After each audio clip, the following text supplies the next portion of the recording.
بسم اللہ الرحمن الرحیم۔ حضرت ادریس علیہ السلام کی دعوت۔ حضرت ادریس علیہ السلام جوان ہوئے تو اللہ تعالیٰ نے آپ کو نبوت سے نوازا اور 30 صحیفے نازل فرمائے۔ نبوت ملتے ہی آپ نے دعوت و تبلیغ کا کام شروع کر دیا۔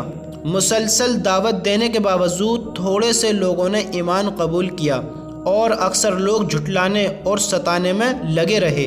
جب لوگوں کا ظلم و ستم حد سے بڑھ گیا تو اللہ تعالیٰ کے حکم سے اہل ایمان کو لے کر بابل سے مصر چلے گئے اور دریائے نیل کے کنارے آباد ہو گئے، اور آخری وقت تک لوگوں کے درمیان انہی کی زبان میں اللہ کا پیغام اور دینی دعوت کا فریضہ انجام دیتے رہے۔ ان کی شریعت اور دعوت کا خلاصہ یہ تھا کہ توحید پر ایمان لاؤ، آخرت کی نجات کے لیے اچھا عمل کرو، تمام کاموں میں عدل و انصاف کرو، ایام بیز کے روزے رکھو، زکوٰۃ ادا کرو، نشہ آور چیزوں سے پرہیز کرو، شریعت کے مطابق اللہ کی عبادت کرو۔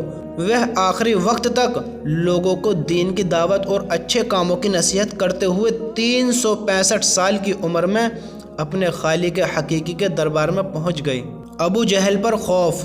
ایک مرتبہ ابو جہل نے لات و عزیٰ کی قسم کھا کر کہا کہ اگر میں نے محمد صلی اللہ علیہ وسلم کو زمین پر ناک رگڑتے یعنی سجدہ کرتے ہوئے کبھی دیکھ لیا تو اپنے پیروں سے نعوذ باللہ اس کی گردن روند ڈالوں گا۔ اتفاق ایسا ہوا کہ ایک روز آپ صلی اللہ علیہ وسلم نماز پڑھ رہے تھے کہ ابو جہل اپنا ارادہ پورا کرنے کی غرض سے آگے بڑھا، پھر اچانک الٹے پاؤں واپس آ گیا جیسے ہاتھوں سے کوئی چیز روک رہی ہو۔ لوگوں نے اس سے معذرت پوچھا تو اس نے کہا، میں نے اپنے اور محمد صلی اللہ علیہ وسلم کے درمیان دہکتی آگ کی خندق دیکھی اور بڑا خوفناک منظر اور پر دیکھے۔ آپ صلی اللہ علیہ وسلم نے فرمایا کہ اگر ابو جہل میرے قریب آ جاتا تو فرشتے اس کے ٹکڑے کر کے لے جاتے۔ سبحان اللہ، میرے نبی کا مقام تو دیکھو، کیسے نبی تھے میرے۔ اگر ابو جہل ہمارے نبی کے قریب بھی آ جاتا تو فرشتے اس کے ٹکڑے کر کے لے جاتے۔ میرے بھائیوں، اپنے نبی سے محبت کرو، اپنے نبی کو نہ جھٹلاؤ، اپنے نبی کو نہ بھلاؤ، اپنے نبی سے محبت کرتے ہوئے زندگی گزارو، اپنے نبی کی سنتوں کو اپناؤ اور اپنے اللہ کے حکموں کو پورے کرو گے انشاءاللہ۔ پردہ کرنا فرض ہے۔ قرآن میں اللہ تعالیٰ فرماتا ہے، اے عورتوں تم اپنے گھروں میں ٹھہری رہا کرو۔ قرآن میں اللہ تعالیٰ فرماتا ہے، اے عورتوں تم اپنے گھروں میں ٹھہری رہا کرو اور دور جاہلیت کی طرح بے پردہ مت پھرو۔ تمام مسلمان عورتوں کے لیے ضروری ہے کہ جب کسی سخت ضرورت کے تحت گھر سے نکلے تو اچھی طرح پردے کا خیال رکھتے ہوئے باہر جائے، کیونکہ پردہ کرنا تمام عورتوں پر فرض ہے۔ نماز کے بعد یہ دعا پڑھیں۔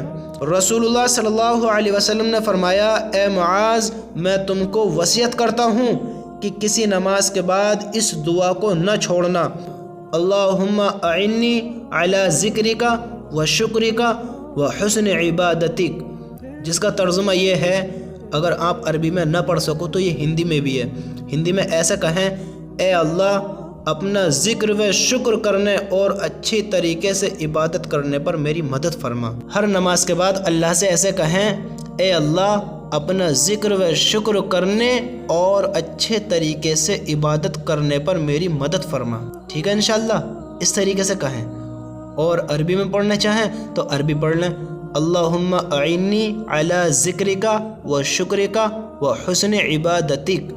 اللہ ہم سب کو اس پر عمل کی توفیق عطا فرمائے۔ نماز چاشت۔ رسول اللہ صلی اللہ علیہ وسلم نے فرمایا، جو شخص چاشت کی 2 رکعتوں کی پابندی کرتا ہے تو اس کے گناہوں کی مغفرت کر دی جاتی ہے، چاہے وہ سمندر کے جھاگ کے برابر ہوں۔ کفر و شرک کا نتیجہ جہنم ہے۔ قرآن میں اللہ تعالیٰ فرماتا ہے، جو بھی اللہ کے ساتھ شریک ٹھہرائے گا، اللہ تعالیٰ قرآن میں فرماتا ہے، جو بھی اللہ کے ساتھ شریک ٹھہرائے گا اس پر اللہ تعالیٰ نے جنت حرام کر دی ہے اور اس کا ٹھکانہ جہنم ہے، اور ایسے ظالموں کا کوئی مددگار نہیں ہے۔ اللہ ہم سب کی حفاظت فرمائے۔ میرے بھائیوں، اس کا مطلب یہ ہے کہ اللہ کے برابر کسی کو نہیں پہنچانا چاہیے، یعنی اللہ کو خدا ماننا چاہیے، اللہ ہی کو اللہ ماننا چاہیے، اللہ کو سجدہ کرنا چاہیے، اللہ کو چھوڑ کر کسی اور پر یقین نہیں کرنا چاہیے، یعنی شرک نہیں کرنا چاہیے۔ شرک سب سے بڑا ظلم ہے۔ ٹھیک ہے انشاءاللہ۔ ہاں، اللہ پر اپنا ایمان رکھنا چاہیے، اللہ پر اپنا عقیدہ، اللہ پر اپنا یقین رکھنا چاہیے کہ ہر چیز اللہ ہی کرنے والا ہے، اللہ ہی نے ہمیں پیدا کیا ہے اور اللہ ہی ہمیں مارے گا اور پھر وہی زندہ کرے گا۔ ہاں، اللہ ہی پہ یقین رکھو، ٹھیک ہے انشاءاللہ۔ دنیا کی چیزیں ختم ہونے والی ہیں۔ قرآن میں اللہ تعالیٰ فرماتا ہے جو کچھ تمہارے پاس دنیا میں ہے وہ ایک دن ختم ہو جائے گا، اور جو اللہ تعالیٰ کے پاس ہے وہ ہمیشہ باقی رہنے والا ہے۔ سبحان اللہ۔ تو آخرت کی بھی فکر کرو، اپنے اللہ کو مانتے ہوئے، اپنے اللہ کی مانتے ہوئے زندگیاں گزارو۔ وہ آخرت کا ساز و سامان ہمیشہ کا ہے، یہ دنیا ختم ہو جانے والی ہے۔ رسوائی کا عذاب۔ رسول اللہ صلی اللہ علیہ وسلم نے فرمایا قیامت کے دن بندے کو ایسی شرمندگی لاحق ہوگی کہ وہ پکار اٹھے گا، یا رب آپ مجھے جہنم میں بھیج دیں، یا رب آپ مجھے جہنم میں بھیج دیں۔ یہ میرے لیے اس ذلت و رسوائی سے زیادہ آسان ہے جو مجھے اب پہنچ رہی ہے، حالانکہ اس کو معلوم ہوگا کہ دوزخ میں کتنا سخت عذاب ہے۔ اللہ ہم سب کی حفاظت فرمائے۔ میرے بھائیوں دیکھو، ایسے کام نہ کرو، ایسے زندگیاں نہ گزارو، ایسے شرمندگی لاحق ہو، ایسے شرمندگی ہو، ایسی ندامت ہو کہ بندہ اللہ سے یہ کہہ اٹھے گا، یا رب آپ مجھے جہنم میں بھیج دیں۔ اللہ ہم سب کی حفاظت فرمائے۔ میرے بھائیوں ایسی زندگیاں نہ گزارو، اللہ ہم سب کو گناہوں کو معاف فرمائے۔ نبی صلی اللہ علیہ وسلم کی نصیحت۔